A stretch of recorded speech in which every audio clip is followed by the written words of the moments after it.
So we made a new workbench for the shop, a woodworking bench. I had a couple goals when building this. I wanted to incorporate my table saw, and I also wanted to incorporate my chop saw. And I also wanted to have a working surface that I could do projects on. So this guy unlatches here and flips over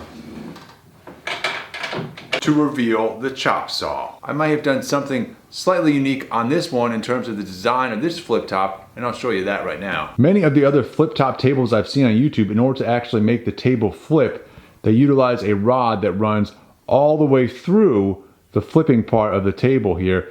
You can see on mine though that I would most likely have a problem. It would run into the chop saw. I wouldn't be able to run a rod all the way through, and I haven't. I got 5/8 of an inch bolt on either side of this table. There's another one down there, and this runs through about that far. You can see the other end of it. You can see the other end of it right about there. And what I've done basically to make this work, I've got a 3/4 inch tube. That 5/8 of an inch bolt fits inside that tube, and then to sort of secure that tube and keep everything steady, I've got that 5/8 of an inch bolt running through there, and then I've got a nylock washer on the ends. You can see this one a lot better over here. So I've got the nylock on there, and that holds everything in there nice and tight. It also allows me to make some adjustments in terms of how tight this is, and keeps that nut on there. And this works great in terms of flipping. I'm very happy with how this turns out. It flips lovely. It does exactly what I wanted it to do. And to lock this table in so that it doesn't flip when I don't want it to flip, all I did was get one of these little simple latches, very common latches, and I've just got the one here, and I actually bought 2 of the latches because the latches come as a set with this piece here and this piece here. So I bought 2 sets, and I'm just using this one of these and 2 of these. And then after a bunch of measuring, I've got this set up so that this surface here is level with this surface here, so that I can use this as sort of an extension for my chop saw here. So if I have longer pieces, they can sit on there and then come over here and get chopped.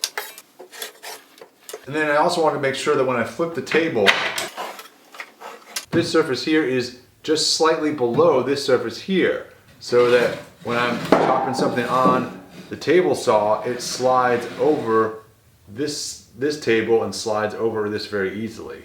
It doesn't like run into this edge and get stuck. And then on the bottom of the table, underneath the chop saw here, you'll note that I just have a platform, just a flat surface under there. I originally wanted to put a drawer under there, but I ended up with very little space. So there's not enough space between this surface here and the bottom of this chop saw here when it's flipped down in order to accommodate a box that would fit in here, a drawer, because the drawer would be too short in order to fit like the circular saw and the things that I actually want to store down here. So for that reason, I did not actually make a drawer down here. And then some of the details on this, I did utilize some 5/16 of an inch by 3.5 inch long. That's the perfect length to bolt together 2 2x6s or 2x4s to bolt those together. I did utilize a couple 2x4s to make these beams here, where this 2x4 sits on top of this one on the bottom, and then the other 2x4, like you can see on the other side there, actually goes down, and then I've got it bolted through onto this 2x4.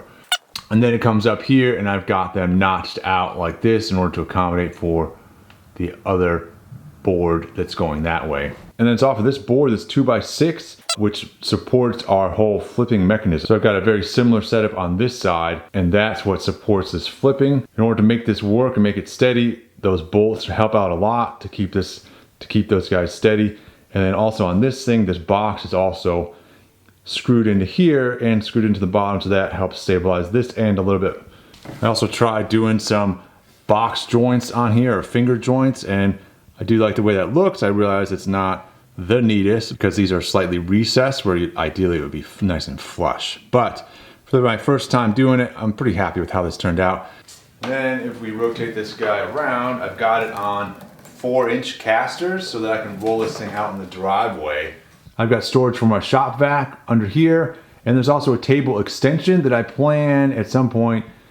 This goes onto the table saw like this as an extension.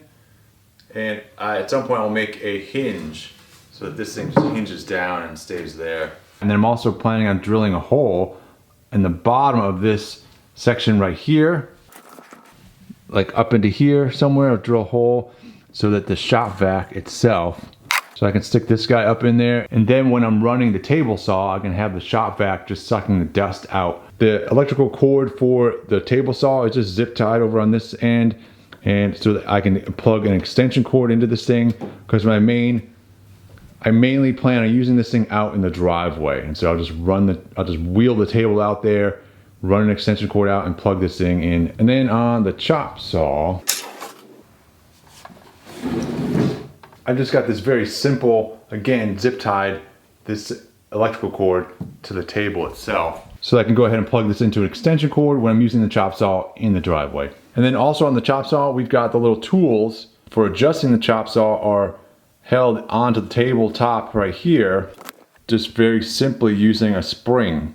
So these guys can be slid in and out. And then on the side of the table, we've got storage for like 48 of these clamps on the side of the table. And this is just something I did with some leftover scrap metal. Basically, I've got some 3/4 inch tubing here that I welded on to some 1/8 inch flat stock, drilled some holes in that, and then screwed it on here and capped off the ends of the tube. And it's nice and simple and works great for this application. So then the top of this table, I've also got a second piece of plywood on here to act as a sacrificial layer. I bolted the chop saw and everything to the other piece of plywood that's underneath this, recessed all the heads of the bolts, and then this piece of plywood is just nailed on at the top here with some finishing nails so that it can act as a sacrificial piece of wood, be marred up, be drilled into, etc., and then we can always replace it when it gets too worn out. So when I made this table, I had some primary objectives, which were basically, I wanted to be able to do the things I normally do for woodworking on this, and I wanted to be very compact, as compact as possible, and I wanted to be able to store this thing away underneath my primary workbench over here. Because basically in my shop here, it's a modular shop that I'm going for, where I bring out the woodworking stuff when I'm woodworking, and then I put it away when I'm doing other things.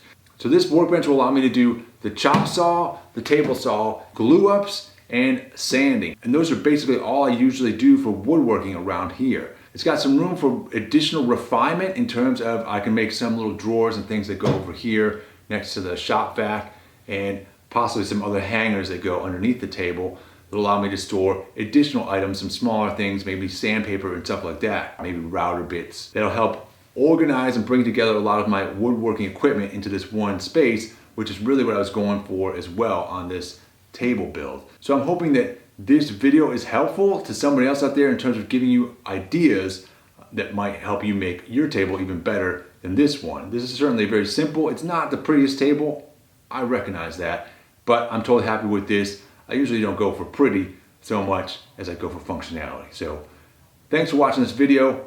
We'll see you next time.